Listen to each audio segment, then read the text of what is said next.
আসসালামু আলাইকুম এভরিওয়ান, সবাই কেমন আছেন? আশা করছি সবাই ভালো আছেন। আলহামদুলিল্লাহ আমরা ভালো আছি।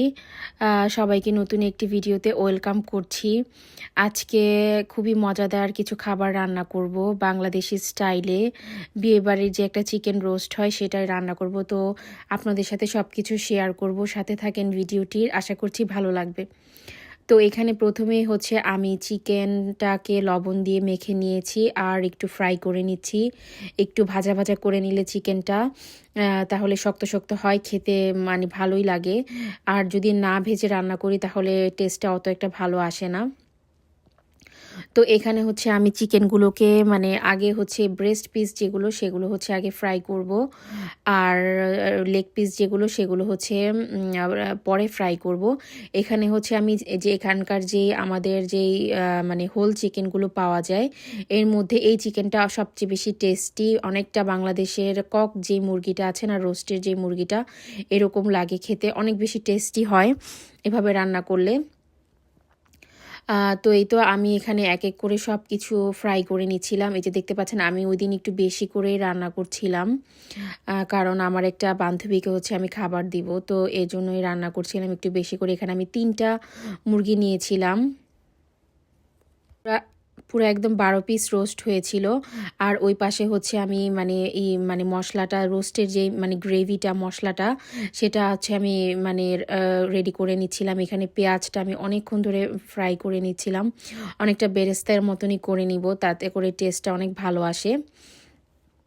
তো এক এক করে আমার সব ধরনের মশলাই দেওয়া হয়ে গিয়েছে। এখানে হচ্ছে আমি রোস্টের মশলা হতে ধরে যত ধরনের মশলা মানে দেওয়া যায় রোস্টে সবই দিয়েছি। এক্সট্রা দিয়েছি হচ্ছে ইয়োগার্ট, তারপরে হচ্ছে একটা দিয়েছি কাঠবাদাম যেই পেস্টটা সেটা ইউজ করেছি, এতে করে রোস্ট খেতে অনেক মজা হয়। তো এখানে এই পাশে হচ্ছে আমি পোলাওটাও রান্না করে নিচ্ছি। এটা হচ্ছে আমাদের এখানকার একটা বাসমতি টাইপের চাল, বাট এই চালটা একটু অন্য ধরনের, পুরা একদম হুবহু আমাদের যে বাংলাদেশের পোলার চালটা সেটার মতন টেস্ট আসে, সেটার মতন স্মেল আসে, অনেক বেশি টেস্টি হয়। মানে মনে মনে হয় যে আমি পোলার চাল দিয়েই পোলাওটা রান্না করেছি। তো এই তো এখানে বাদামের, ইয়োগার্টের, সসের, টমেটো ক্যাচাপের যে পেস্টটা সেটা হচ্ছে আমি রেডি করে নিচ্ছিলাম। একটু দ্রুতই করছিলাম, কারণ হচ্ছে খাবারটা তো আমাকে আবার মানে দিতেও হবে। তো এই তো আমি এখানে হচ্ছে রোস্টটা হচ্ছে এখন এক এক করে গ্রেভিটা দিয়ে দিব, এতে করে রোস্টের টেস্টটা অনেক বেশি মজা হয়। আর আমার বান্ধবীও খেয়ে বলেছিল যে অনেক বেশি মজা হয়েছে, ওরা এই স্টাইলের আসলে কারিটা আগে খায়নি। তো এই তো আমার রোস্টটা দেখতে পাচ্ছেন কালারটা কি সুন্দর এসেছে। আমি এখানে একটু পাউডার মিল্কও দিয়ে দিচ্ছি। আমি অলওয়েজ রোস্টে আর পোলাওতে হচ্ছে যে পাউডার মিল্কটা এটা একটু বেশি করে দিই, আমার কাছে ভালো লাগে, অনেক সুন্দর একটা ফ্লেভার আসে আর একটা রিচ হয় জিনিসটা খেতে। তো এই তো একদম দেখতে পাচ্ছেন পুরা বাংলাদেশের যে একটা রোস্ট রান্না হয় একজ্যাক্ট সেরকমই হয়েছে। আর এই যে এখানে আরেকটা স্পেশাল জিনিস বানাচ্ছি, সেটা হচ্ছে টুনা কাবাব। এই টুনা কাবাবটাও সবাই পছন্দ করে আমার হাতের। তো এই তো আমি একটু বেশি পরিমাণে বানাচ্ছি, প্রায় আমি 5টা ক্যান নিয়েছিলাম। হ্যাঁ, প্রায় না, মানে আমি 5টা ক্যান নিয়েছিলাম, পুরো 5টা ক্যান। সাথে ছিল আলু ছিল আর পেঁয়াজটাও আমি বেরেস্তা করে নিয়েছি, এতে করে টেস্টটা ভালো আসে। তো এই তো আমার বক্স করা হয়ে গিয়েছে টুনা কাবাবটা রেডি। খাবার দাবারও আমাদের খাওয়া হয়ে গিয়েছে, আমার বান্ধবীকেও দেওয়া হয়ে গিয়েছে।